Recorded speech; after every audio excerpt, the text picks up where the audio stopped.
If you're watching this, you're probably like myself and still enjoy instant film photography like what you get from classic Polaroid cameras. Now the reason I'm making this video is, although there are many other videos about Polaroid cameras on YouTube, you'd have to watch a lot of videos to really try to really understand what to do with a Polaroid camera. So I'm going to put in this video everything I've learned from all the other videos that I've watched, and hopefully that'll help some people. Now, I only have these three cameras right here, so and they're all 600 type cameras. These ones right here are probably the most common. I got all of these cameras for about $2 at my local Salvation Army. But the way they work, from what I can gather, is that you look through here, and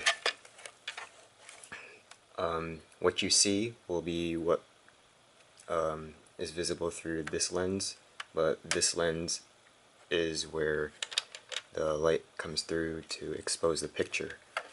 And on some of these models they have this extra focus bar, I guess you'd call it. On this model it says between 2 to 4 feet, and when you take that off it's from 4 feet to infinity. Now on this side over here, this button, when you press that, your picture will have the flash on, but if you don't want the flash you can use this button right here to bypass it. And obviously this is the flash, and this little slider right here is the light and darken slider, which you can use to make your picture darker or lighter, which you can experiment with for your specific camera. And this door right here is where you put the film in.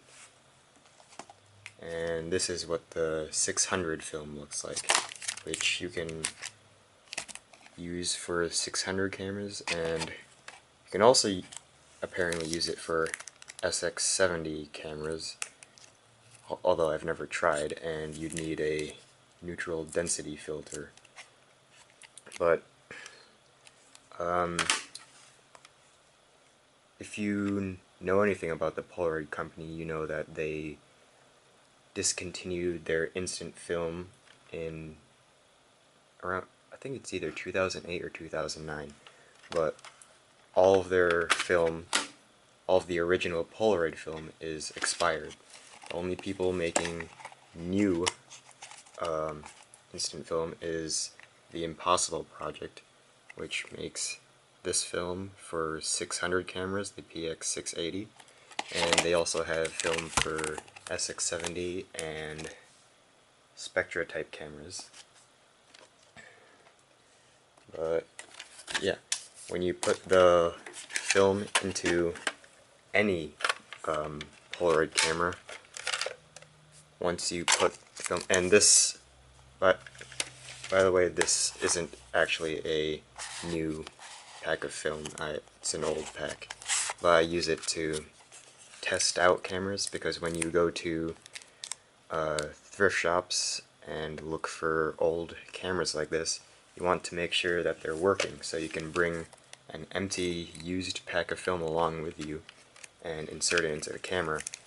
When you insert the film into the camera, if it's working, this slide, this first slide, which is in a new pack of film, what is used to protect the exposure so it's not exposed prematurely. So if the camera is if the electronics in the camera are working, once you close this door, the dark slide should be spit out. And actually I shouldn't test it in this camera because this camera is broken, so hold on a second. Okay. Now in a working camera, if the electronics are working, you should be able to put this in and see the dark side get spit out. So now you know that this camera works. When you have the camera open like this, I believe on most models there's a indication light in the back that tells you that the flash is ready. But like I said, when you want to use the flash, when you don't want to use the flash, you can press this button and you won't see a flash.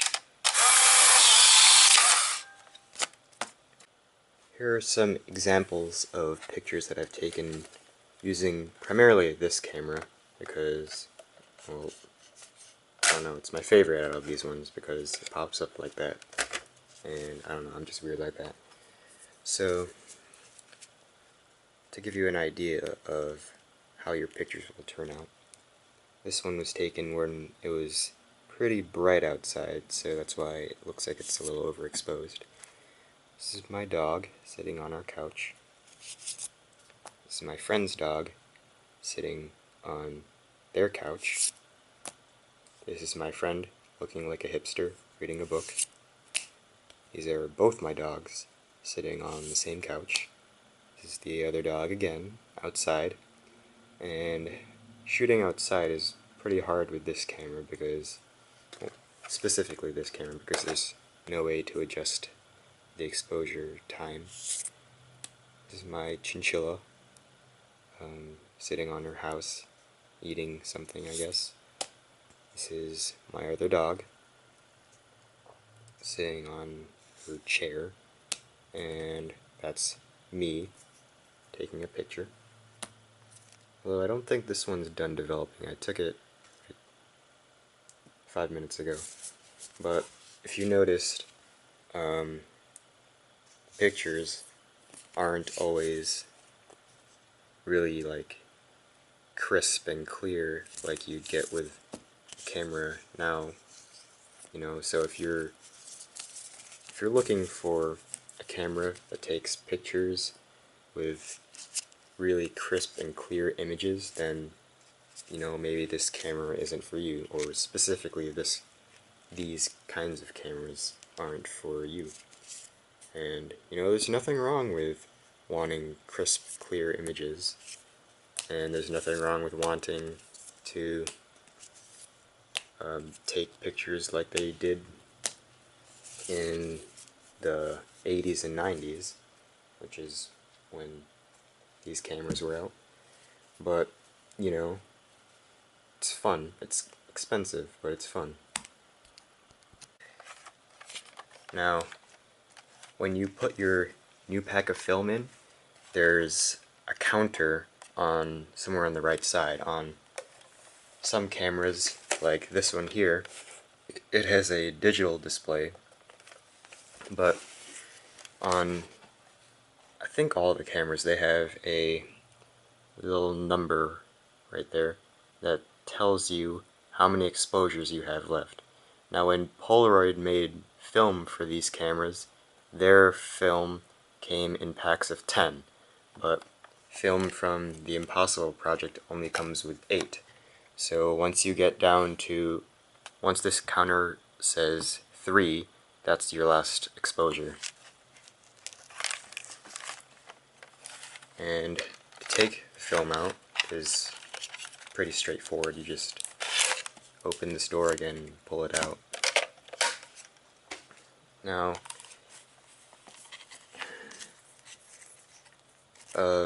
if you want to make a test cartridge, but because in the new, well, actually in any instant camera film, the batteries are in the film pack.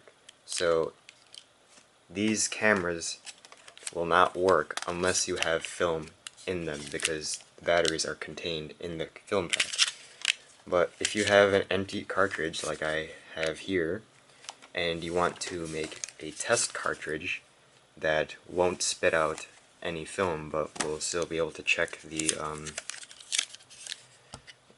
the electronics of the camera that you are looking at purchasing, then what you can do, and I'll probably put a link in the description below, but what you can do is you can take this out. This is kind of like a spring that pushes all the exposures up to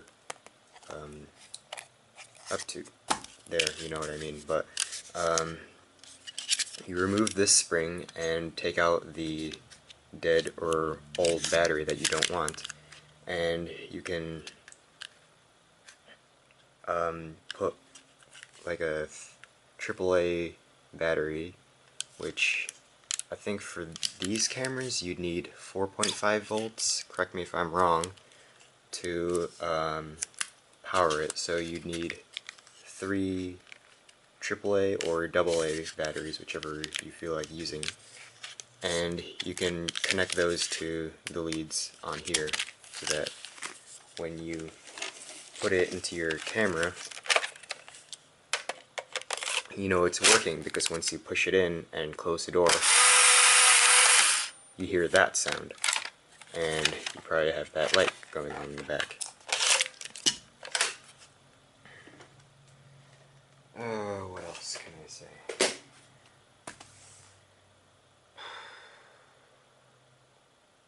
Oh yes, when you're looking at cameras like this, to make sure they're working, if you want to take a look inside of this door, I don't know if you can see, but yeah, you probably can't see. There is a mirror in the back which is at a 45-degree angle, so that when light enters through here, it bounces off that mirror and hits the picture and exposes the image, and that is what comes out through the rollers here. So obviously you need to make sure that mirror is not chipped or broken or not there. And also in the very back, which you will probably not be able to see unless you have some sort of light shining in there, there is a little metal arm that extends out and pushes the film from this point right here into the rollers so that it can come out through here. And that arm is supposed to be, for the most part, completely horizontal. If it's bent in any way, then your pictures will not come out correctly. Like if I put this one in here, because the electronics in this camera work fine, you can tell because when I push this in, you can hear it, but obviously that pushing arm is broken, so you can't, it won't be able to push the pictures out correctly. So make sure that is good on your camera. Now if you're feeling adventurous, you can do what's called a double exposure on your cameras, and the way to do that is, like I just said, there is a little arm that pushes on this area right here to push the film out through this slot and into the rollers. Now if you want to take what's called a double exposure, in these types of cameras, all you need to do is put a piece of tape over here to cover this little hole in the back so that the pushing arm will not be able to push the picture out, and you can take multiple exposures like that. However, doing that may damage the camera. Like in this camera, the reason the pushing arm is broken is because I put tape over this slot and it got stuck on the pushing arm, so when I pulled the film pack out, it bent the arm forward, so now it doesn't work. So just be careful with that. On this type of camera, which I believe is a little newer, you can press this button here to open it, and you see you have your viewfinder and your a regular lens, and a flash. But this one has a lot less manual control than these ones. As you can see, there is no light and darken slider over there, and I think that's about it. There's your viewfinder right there, if you can see into that. But to open these kinds, there's a little button right here that says film, and you just press that to drop down the door, and it's the same process as with any of these cameras. You'd put a pack of film in, the batteries are in the back. I'm just gonna take this one, push it in, and well, normally a dark slide would come out, but I didn't put it back on for this one. But for this particular camera, which is the Polaroid 1-600, it takes 600 film like the rest of these cameras. Now, you take something small, and if you can see this little mechanism right here, you push on the metal part right there until it stays, until this lever drops down. And now if you look on the back, the LCD display is on and the LED is on, so the camera thinks that this door is closed. Now if you see, if I take a picture with it,